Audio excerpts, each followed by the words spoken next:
Hello, hello. Thank you for joining us today. We have Crystal Webster. I am super excited to chat with Crystal. Thank you guys for joining in to Make Kind Loud, conversations that turn up the volume. And so basically, we bring on people who are doing amazing things and we chat about the things that they're doing so that we can help and inspire other people. And I'm excited to talk to Crystal because she has an amazing story. So in 2010, shortly after the birth of Crystal's daughter, Madeline Elizabeth, she died in her arms. And after many years of the haze of depression, Crystal found a way to honor the life, love, and legacy of her daughter while helping others feel less lonely and isolated in their own grief journey. And Sharing Solace provides a tangible, meaningful gifts to be given to the newly grieving with an online support community to back them up. And so they're helping people say the words they don't know how to say. And I absolutely love that. Thank you, Crystal, for coming on. And please tell us your story. We're going to jump right in and just talk about how you, why you started Sharing Solace and where you are today. Wow. Well, you kind of covered it. I started Sharing Solace because of the love of my daughter, Madeline Elizabeth. Yeah.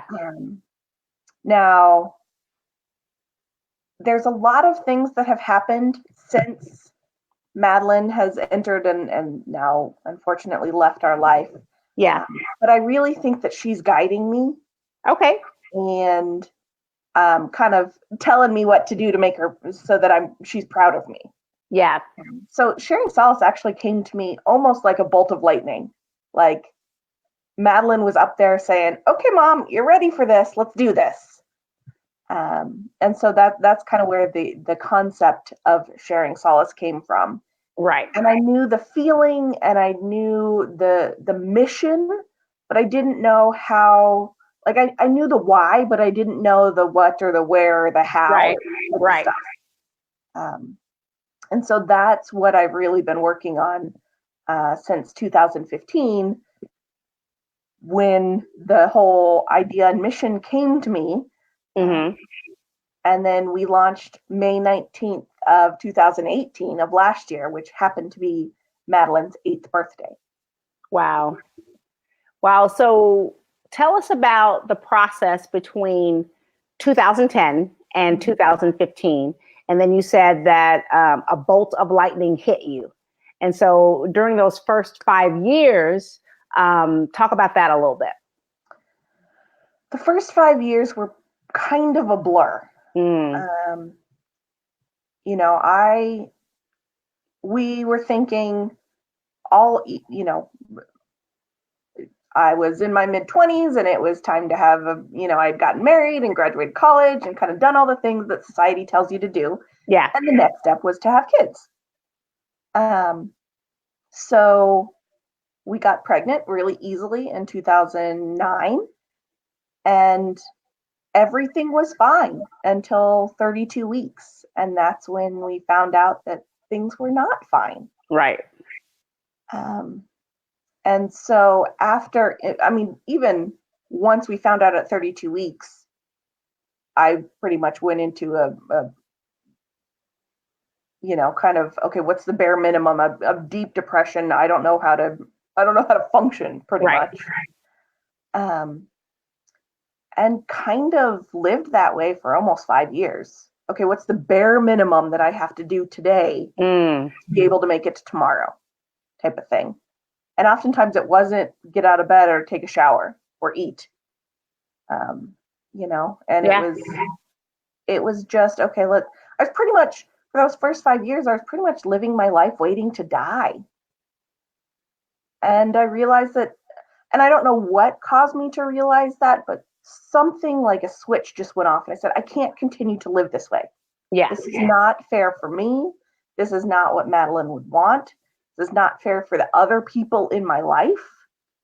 And I just kind of started moving. Yeah. So when that, go ahead. Oh, I don't even remember what I was going to say. So no, so when that switch went off, when that bolt of lightning hit you, like what hit you? So there were kind of two different things. One was, okay, I can't keep living my life waiting to die. Right. And that's when I literally woke up one morning and was like, I'm going to go to the gym. Something I Wow. hadn't done in forever.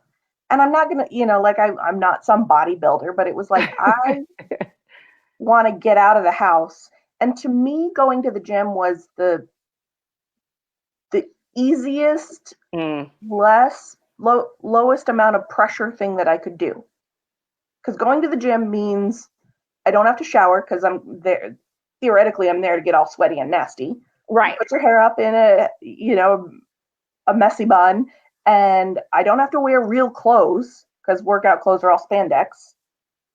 And I don't have to talk to anybody because I just put my headphones in, and it was the best of all worlds. So I thought, okay, I'll go do that. And I did that. And then I did it again. And then I did it again. And then it was like, well, I went out of the house and went to the gym today. Maybe I should also go to the grocery store. Wow. Yeah. And it was kind of baby steps like that got me to a place that I really kind of realized that I was no longer just waiting to be reunited with Madeline. Right. And then I think that it was probably 6 or 8 months later that the concept of sharing solace came to me. And I think it was because I had, taken those baby steps and gone to the gym and kind of tried to move forward with my life to a point that, God or the universe or Madeline or whatever you want to call it was like, okay, this is how you're going to help others. And this is how you're going to help yourself. Yes. And I think I probably did more healing in the 3 years since coming up with Sharing Solace than I did the whole 5 years before that. Wow. So tell us the concept of Sharing Solace. Like what is the premise behind it? Sure. So I'm actually wearing a necklace. So okay. This is, we have physical gifts. So we have a necklace and a keychain that are intended to be given to you during that super heavy grief. Oftentimes by friends and family members that don't really know what to say, but know they want to do something and give you support and know that they're there for you. So they give you this and you keep it near your heart as long as it brings you comfort, as long as it brings you that solace and helps you get through the days and the minutes and the seconds if necessary. And kind of at some point through your healing journey, you will find that the stuff that once brought you so much comfort kind of, you've almost used up its superpower. It doesn't really do that anymore. And so when you find that your necklace or keychain or whatever doesn't bring you that same comfort it once did, it actually opens up like a locket, and you take this middle piece out, you put this middle piece into a new locket, and you pay that new locket forward to somebody else that's grieving, with the idea of kind of paying forward some of your strength that you've received through your grieving process. And then the backside of each of the middle tokens has a special unique identifier on it that allows you to actually register it on our website and follow it as it moves from person to person. That's amazing. So that's like it's what's the word? I can't think of the word, but it's sort of like you get to follow it as long as people are registered. You get to follow each story of the piece that it touches, right? Exactly. That I love that. Oh, my friend Linda's on, and she said, "Very cool concept." Yeah, that is it. Yeah, I love that. And so I can give it to you, and I know you, but then you give it to Lynn, and I don't know Lynn. Right. But everyone's grief. I mean, and my theory on grief is grief. And if it's the worst thing that's ever happened to you, that's the most traumatic event in your life. Right. And so for me to say my grief is better or worse than yours is not fair. It's just different. Yeah. And we can all learn things from each other's experiences. So how have you been able to track it? Like, do you keep in contact with certain people, or how have you been able to track the different pieces that have gone around the world? So actually, anyone can see them just by going to our website, Okay. which plug is sharingsolace.com. Yes. But we actually have what we call our token tree, and so every token starts with Madeline. So Maddie gets to have her hand on every single token. Oh, wow. And then from there, it goes to someone else. It almost looks like a spider web. So there's just these nodes or dots all over this page with little lines showing you, okay, well, Madeline had it and she gave it to Crystal, and Crystal gave it to Carla, and Carla gave it to Sam, and Sam gave it to Chrissy, and Chrissy gave it to Lynn. And you can, on that website, you can hover over all of these little nodes and read a little bit about their story, why they got the token or why they passed it on. And as that continues to grow, it brings me a lot of happiness, peace, to know that all of these people, even though they may or may not know each other personally, are connected on such a almost cosmic level. I love that. And so have you heard, what are the reviews? Like, have you heard back from people? I know how it's helped you. So how has it impacted others as well? I probably on a daily basis get people saying, this is either they know someone they need to give it to, or they've received one. I've had so many ladies say, I put on the necklace and I will not take it off.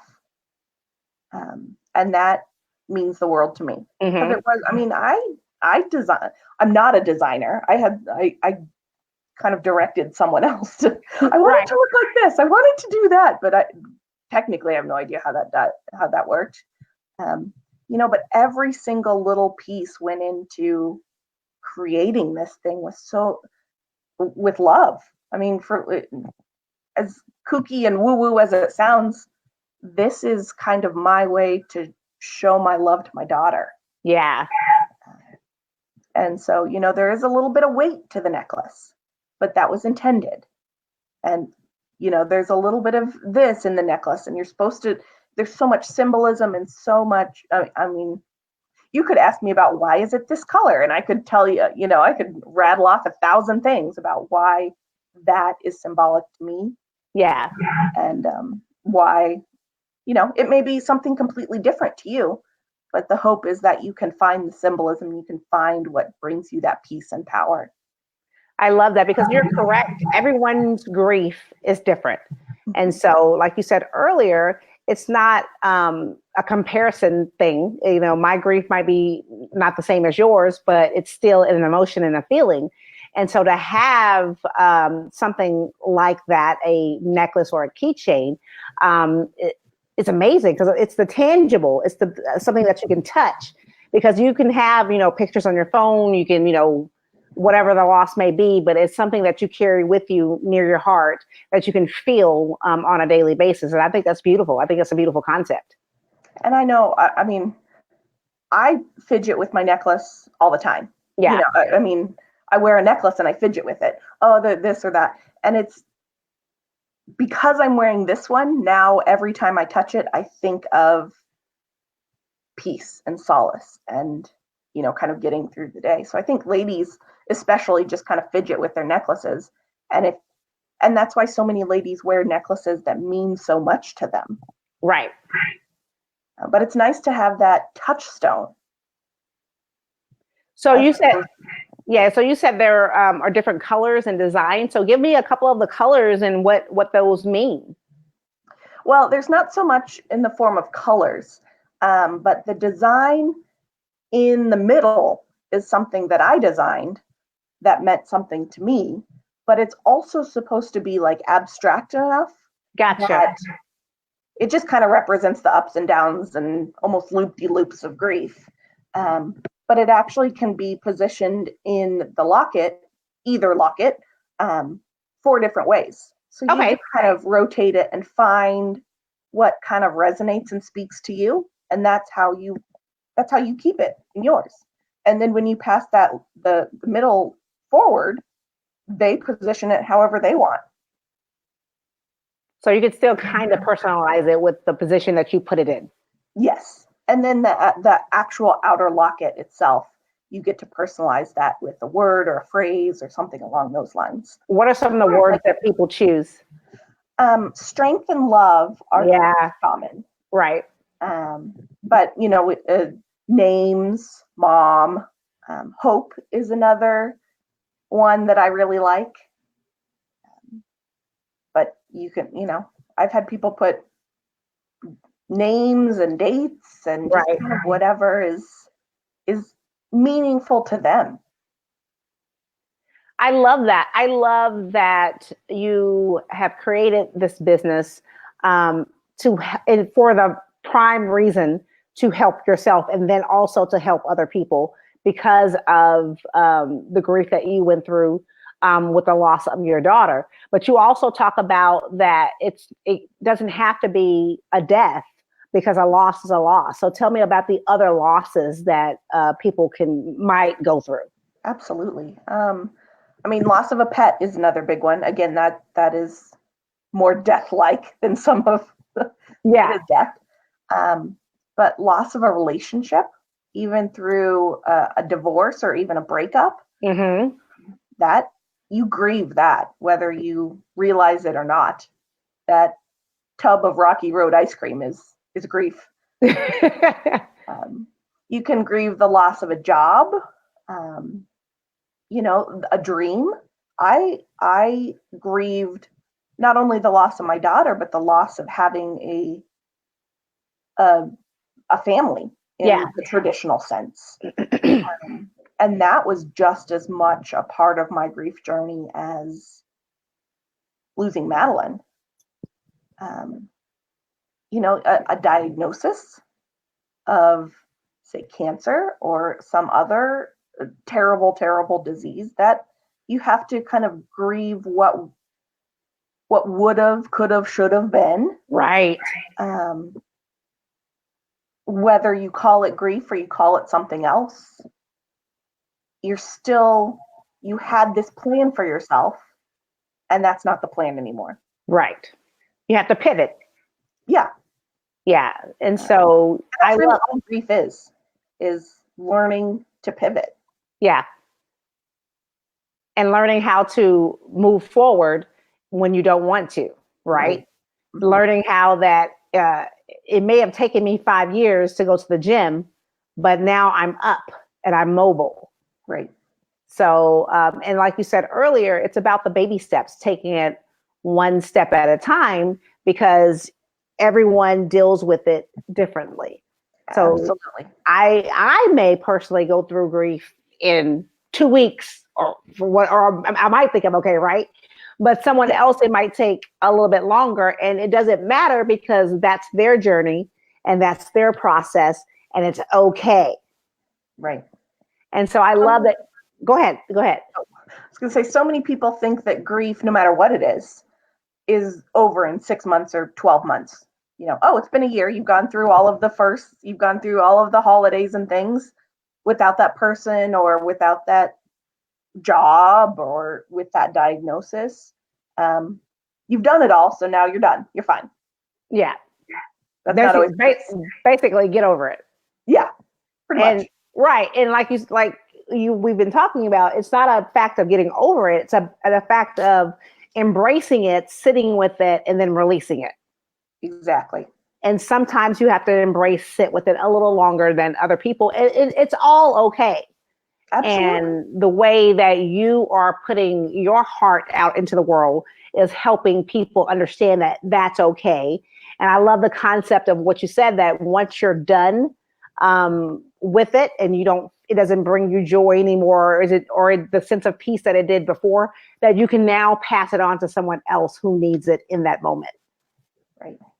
And that's what I found with a lot of my, when Madeline died, I received baby blankets and teddy bears and figurines and all of this stuff that for years and years just was everywhere in my house. You couldn't look without seeing. And that brought me a lot of peace. But then it started to just kind of bring back that pain.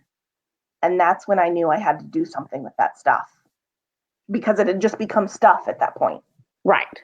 And that's kind of when this becomes stuff, that's when you know that you're ready to release that super heavy on your heart, really deep grief, to find your new happy and pass forward the inner token to give strength to somebody else.